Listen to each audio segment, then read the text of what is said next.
everybody, and welcome back to my channel. I'm so glad you decided to join us for today's video because it's very exciting. We're doing a Q&A today in honor of hitting 1,000 subscribers.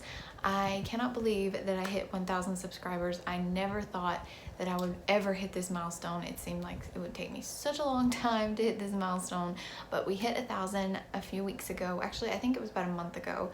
We hit 1,000 subscribers. So there are a whole lot more of you now watching my channel. So I thought a Q&A would be the perfect way to celebrate 1,000 and to just let y'all get to know me better, get to know more about my life. You know, I asked you guys out on the community tab on YouTube and also on my Insta story if you had questions for me. I got a lot of really good questions that I'm excited to answer today. So that is what today's video is going to be. So thank you so much to everybody who has subscribed to my channel, who watches my videos. It really is encouraging with the amount of work that I put into my videos and into my content. It's encouraging when people subscribe, you comment, you like everything that you do. I appreciate it so much. It really encourages me to make more content, to make better content. This is a fun creative outlet for me, so I really enjoy making content for you guys and talking about things. So I appreciate each and every one of you so much. If you are new here, my name is Emily. I am a homemaker. I am a wife to my high school, well, actually childhood sweetheart, and I am a mother to an almost 2-month-old little boy. This YouTube channel is where I share all things about minimalism, home decor, homemaking, traditional living, marriage, motherhood, lifestyle, all the things. So if you enjoy that kind of thing, make sure that you hit that subscribe button so that you can be a part of this incredible community. And I apologize for the lighting situation in here today. It's raining all this week and I needed to film this video for you guys. So I'm in my son's room because this is the room that gets the best lighting. So it's not great, but this is what we're working with today. But let's go ahead and get into you guys' questions. So the first question is, do you want more children? And yes, I want more babies. I could not be one and done for nothing. I love being a mom. I love having a baby. So yes, there are going to be more babies in our future. We're thinking between 3 to 4. If you see me looking down, it's because I'm using my computer to look at the questions. But this following question is a little bit more difficult for me to answer. Somebody asked for advice for a college freshman who wants to be a homemaker. So I guess the only thing that I would say is, if you are dating, courting, if you're looking for somebody with the intent to marry them, I would just make sure that they know that your desire is to be a homemaker. Just let them know that. I mean, I don't think that's the first thing that you need to say when you start dating somebody, but when you start really seriously dating somebody with the intent to marry them, I think that's something that you need to let them know up front, that you are not wanting to pursue a career, that you're wanting to be a homemaker. Now, as far as if you're in college, get your degree. If you have something specific that you're trying to get your degree in, you know, go ahead and prepare that. If you're already in college, then I think you should go ahead and continue with that and prepare yourself, get your degree, whatever it is that you want to do. But if you are going to be dating somebody, I think that it's important for you to let them know, you know, that you want and intend to be a homemaker, so that you don't marry that person and then they expect you to keep working and then all of a sudden you're like, no, I don't want to keep working. So that's really the only advice I have there. I hope that is somewhat helpful, but that's the only answer I could come up with for that question. This next one is Christian dating and engagement advice.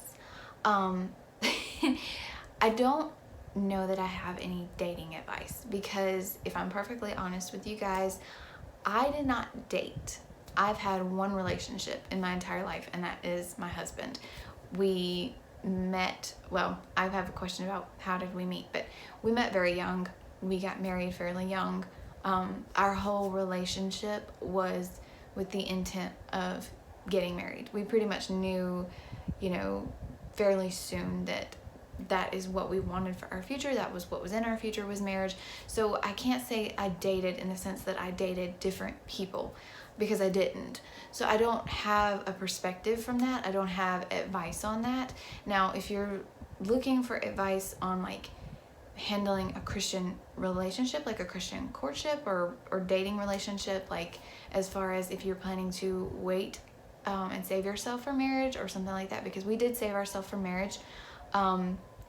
I might can give some perspective on that. So if that's something that you would like perspective on, then leave it in the comments down below. But I really can't give dating advice because I don't have a perspective from that angle. Now, as for engagement advice, I do have a video all about, you know, what you should do while you're engaged, like my advice for engaged couples. So I will link that up here in the cards, and I can also link that down below for you.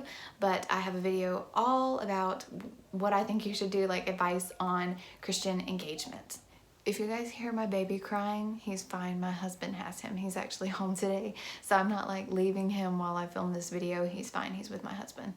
The next question that I got is, do you clean every day, and what does a typical day look like for you? I do clean every day. I don't do a total house clean every day. I talked about this on my blog post of finding a groove, your groove with a new baby. Basically, I'll have one task that I want to accomplish that day outside of like your basics, like cooking supper and, you know, basic tidying and doing dishes and stuff like that. Outside of basic everyday stuff, I'll have one goal for the day, whether that be to film a YouTube video or whether that be to organize a closet or whatever that may be. I'll have one goal for the day.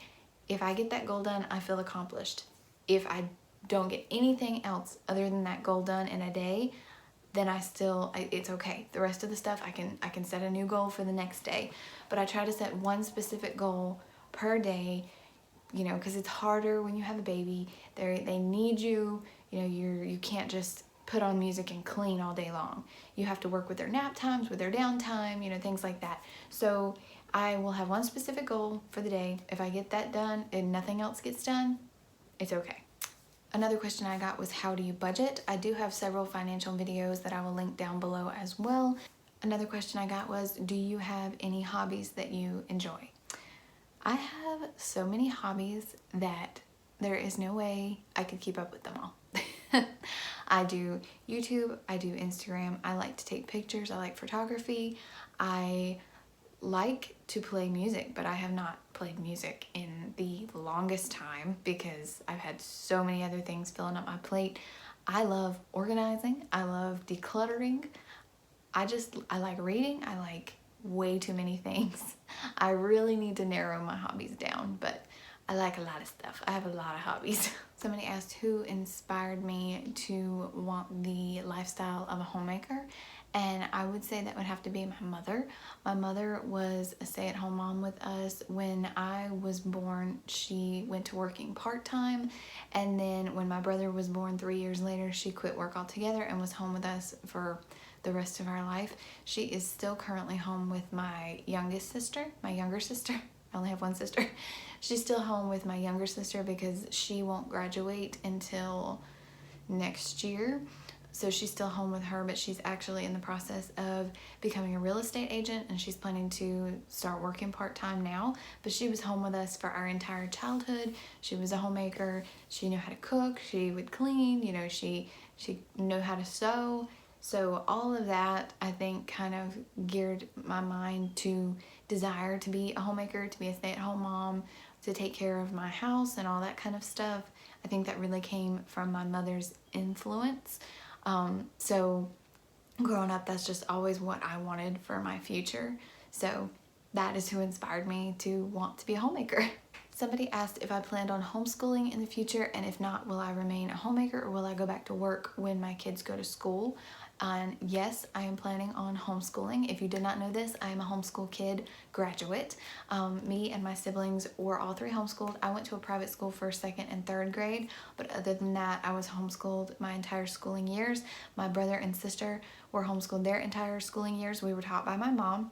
My brother graduated a few years ago, and my sister will actually graduate next year. So my mom has had 3 homeschool graduates, and I'm sure she would tell you that she's not an expert on homeschool, but I think she kind of is because she's done it for so long. And I think it's funny because there's a lot of misconceptions about homeschoolers, and I'm sure that, you know, somewhere there, you know, you'll run across homeschoolers like this, but people think that you don't know how to talk to people, you're socially awkward, you know, you're less mature. And I think that is completely opposite. I think all the homeschool kids that I have met have been more mature than other kids their own age, because you spend your time around adults, your parents. So for that, I think you know, kids are more mature. They're more able to talk to adults when they're homeschooled.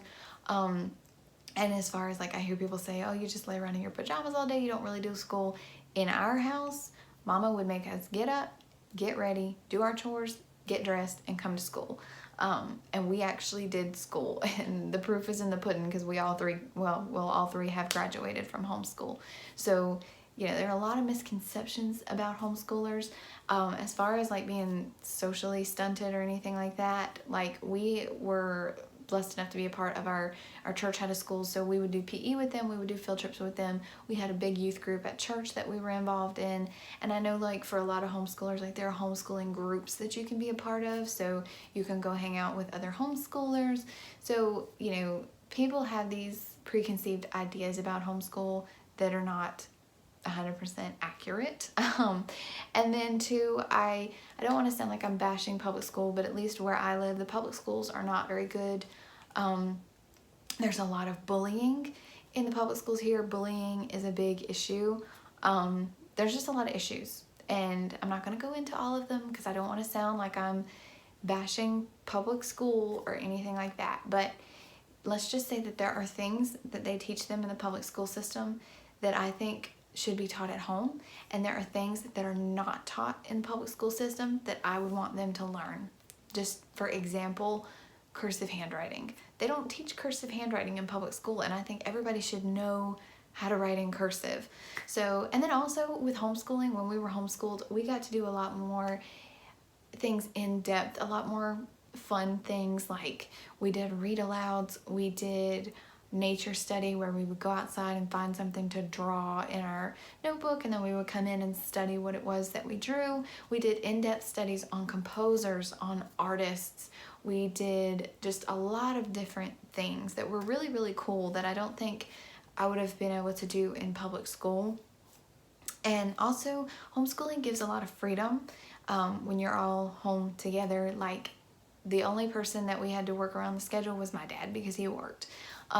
So if we wanted to go on vacation, he'd take the time off. We didn't have to worry about taking time off of school. We could work with our schedule a lot better. When I got my first job at 16, I was able to work different shifts that other kids couldn't work, because I was able to schedule my school at a different time. That was once I was in high school, of course. I think I was a senior by the time I started my first job, because I graduated early, which was another benefit to homeschool. My mom started me early, and I graduated a year ahead of where I should have been. So that's just like a big big word vomit about homeschool. But yes, I intend to homeschool, and even if I was not intending to homeschool, I would still be a homemaker. I love being a homemaker. I feel like this is my purpose. This is my calling. This is where I am the happiest. This is what I feel like makes our family happiest, and I fully intend to be the grandmother that stays home so all of her grandkids can come stay with her during the week. I plan to be a little old lady homemaker. I love it. So Lord willing, if everything goes well in our future, this is where I want to be. I'm going to read this question because I'm going to get it wrong if I don't. But this person said, I wondered, what do you love most about being a mother, and has becoming a mom changed how you view or experience God? There's so much that I love about being a mother. I don't know that I can narrow it down, but I think one of the most precious things about being a mother is knowing that this is my child, and I'm his mother, and he knows that I'm his mom, and he's going to, you know, love me, and I'm going to be the first lady in his life. And I don't know how to describe it. I don't know how to, I guess you would only understand if you're a mother yourself. You would understand what I mean, but like just the bond that you have with your child, because he is your flesh and blood. You birthed him. He grew inside you for 9 months. It's like that connection that you have to this child, and knowing that you and they belong to you, and you have been entrusted with them. I think that is one of my favorite things about being a mother. And then watching my husband be a father has been one of the greatest joys of motherhood, is watching him be a father and watching him love his son and just watching them bond together. And as far as how it's changed my view or experience of God, I think it's just made me more in awe that God designed the woman's body to carry a child and to grow that child. And then the fact that when your body is ready for the baby to be born, your body knows what to do and you're able to birth that child. And then your body develops milk to feed that child. And I look at him and I'm like, it's like there's such a difference. Like, I feel like the baby in my belly and him are completely different, because when I look at him, I'm just like, how could that have grown inside of me? And so I think it's just made me more in awe of God and his wonders and his creation, and just how incredibly detailed he created the human body. And also, I will say that it has really changed my perspective on God giving his son to die on the cross for the sins of the world, because now I have a son and he's my only son, he's my only child, and I cannot imagine sacrificing my child for anybody, much less the sins of this dark, cruel world. I cannot imagine that. So it has changed my perspective on God giving his only son. I know it's easy to just say, oh, for God so loved the world that he gave his only begotten son, that whosoever believeth in him shall not perish but have everlasting life. We say that verse, you know, habitually, like it's just the verse that's ingrained in every Christian's head. But when you think about it from the perspective of a mother or father who has their only child, there's no way I would give my child up for anybody. And the fact that God gave his child up, it just changes your perspective completely. And it gives you such a deeper appreciation for your salvation, for the fact that, you know, if it was up to me, if the salvation of the world was depended on me giving my son, it wouldn't happen. Somebody asked, is the baby sleeping good? And I will say he is sleeping better. He actually had one night where he slept from 10 to 7 in the morning. So like from 10 o'clock at night to 7 in the morning, which was amazing. The next day he slept until about 6:30. The next day it was like 5. And then the following day he woke up a couple of times during the night. But last night he slept from 10 o'clock to 4 o'clock and then went back to sleep at 4 o'clock and woke up I think around 6-ish. But his sleep is getting better. We have started a routine. So every day at 9:30 he gets his bath, he gets changed and lotioned up and all this. Then he gets swaddled, he gets his last feeding, and then he goes to sleep. Sometimes it takes me a little longer to get him to sleep depending on how fussy he is. He's not really a fussy baby. The only time he really fusses is when he's hungry and when he just has a little tummy trouble. So he's not really fussy. But that routine has seemed to be helping him. Now he has been waking up. He did wake up, I think Sunday night, you know, was when he woke up at 1, and then he woke up at 3:30, and then he woke up at 6. So, but I'm trying to stick to the routine because I believe in the routine. I think if we keep the routine going, he will get into a normal sleeping pattern. This person said, how do you not add too much weight during pregnancy as well as lose the weight after childbirth? This is one thing that stresses me out. I'm not going to say that I didn't really add weight in my pregnancy, because I actually gained like right there on the tip of what was considered healthy. I think I gained about 35 pounds when I was pregnant, and I really tried not to, but it's just kind of hard when you have cravings. And I ate a lot of junk food, like a lot of carbs in the first trimester, because that's the only thing I could stomach. And then in my last trimester, all I wanted was sugar, and I ate a lot of ice cream in my last trimester. So I did gain some weight, and I definitely haven't lost it all. I'm working to get down to my pre-pregnancy weight, but I still haven't lost it all. All I'm really doing is trying to be more conscious of what I eat. I'm trying to stop eating at a certain point in the day. I'm trying not to eat past 7, 8 o'clock. That's kind of hard for me, so I'm not really doing that great with that. I had started intermittent fasting, but that was at the same time that I was going through all I was going through with my breast abscess. So I had to stop that because I was too messed up. I actually lost a lot of appetite during that time anyway. So really all I've been doing is I've been trying to jog. I've taken up jogging some. I'm trying to drink more water and just trying to be more conscious of what I'm eating. I have lost quite a bit of weight, but I'm not down to my pre-pregnancy weight yet. But I would just say when you're pregnant, just try to eat as good as you can. Try to walk. I did walk during pregnancy. Now during the last few weeks, I did not feel like walking and I did not walk. But I think just try to eat as good as you can. Try to drink lots of water. Try to walk when you can. And then just don't stress about the numbers, because they tell you what's healthy weight gain, but depending on how big your baby is and in your placenta and all that, you may gain more pounds. You know, it's hard because they weigh you literally every time you go to the doctor, and it's like, you have to keep reminding me that I'm gaining weight. But just try not to stress about the numbers too much, as long as you're not eating like crazy bad or like eating for two, because you don't need to do that. As long as you're not doing that, you should be fine. And a lot of the weight comes off after you have the baby anyway. The weight of the baby, the placenta, all the blood and fluid and stuff, when that gets out of you, you lose a lot of it then. The main thing is just your stomach going back down. But just try not to stress over it. Try to eat as well as you can and just worry about it after you have the baby. Just start walking, things like that. You'll be fine.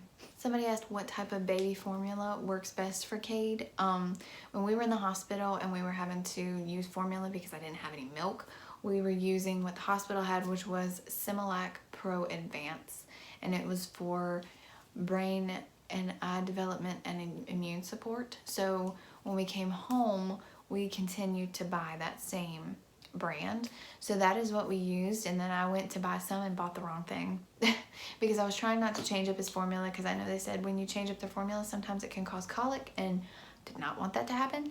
So I accidentally bought Pro Sensitive instead of the Pro Advance. The Pro Advance is what's closest to breast milk.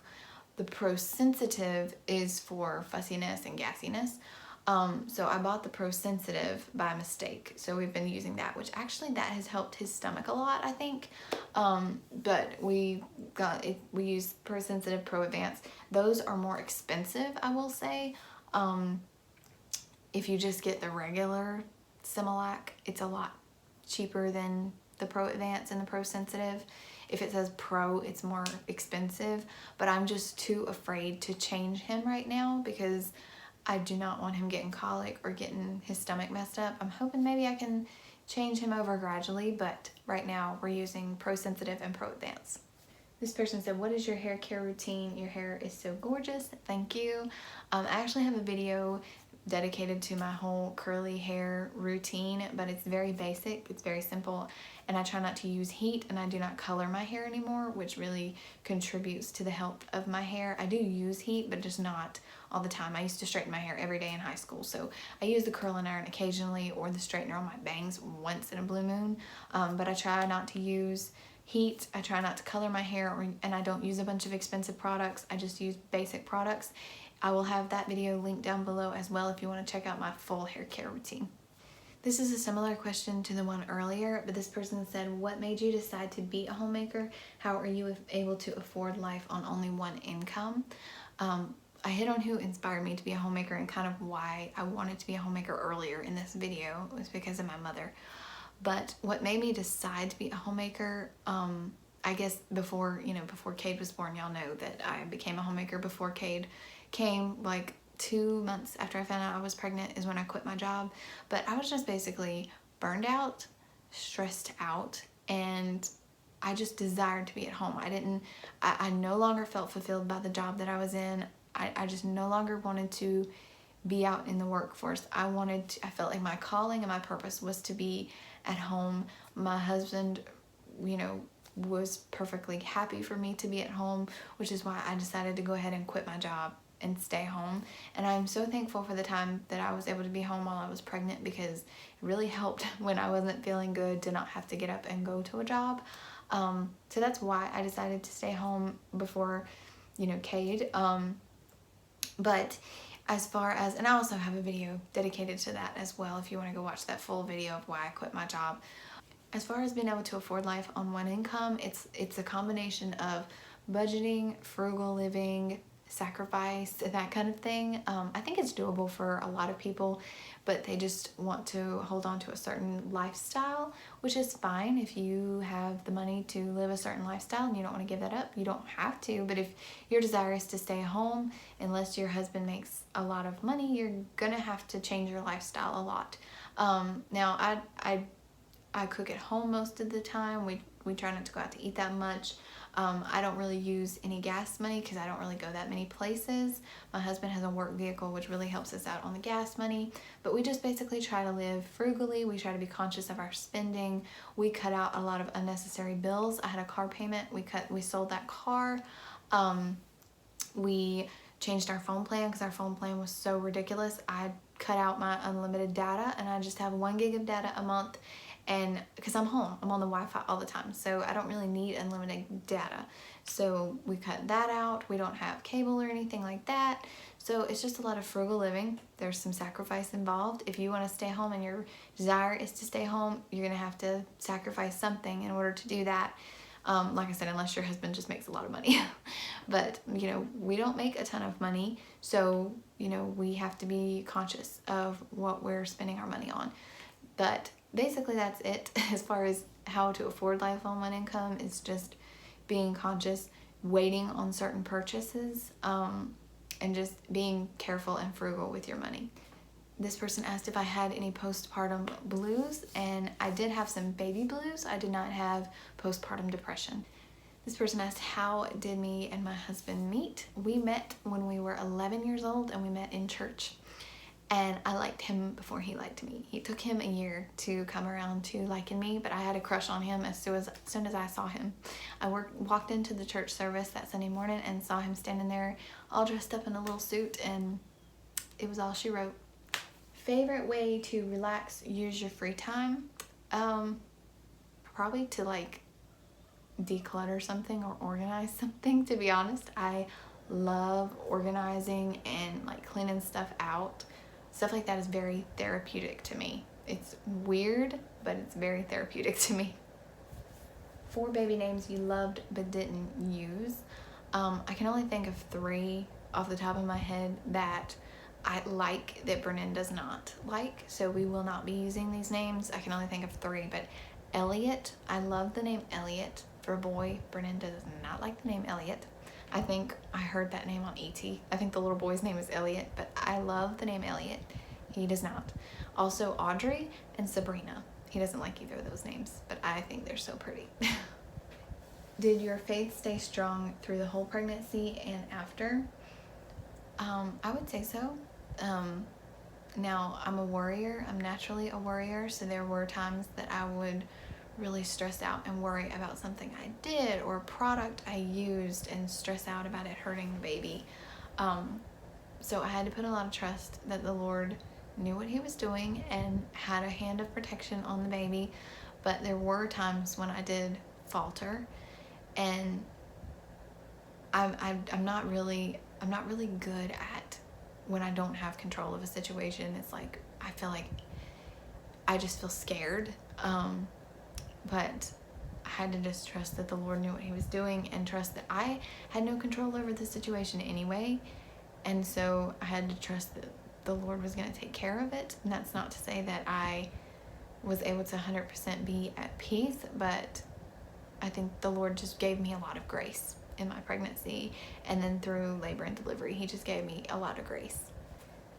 Will you do more recipe videos? I love them. I would love to do more recipe videos. The one thing about recipe videos though is they take a lot of time because you're filming cooking, and then you're filming what the ingredients are and all that. So they take a lot of time. So probably I'll only be doing recipes within vlogs, and probably be sharing some recipes over on my written blog.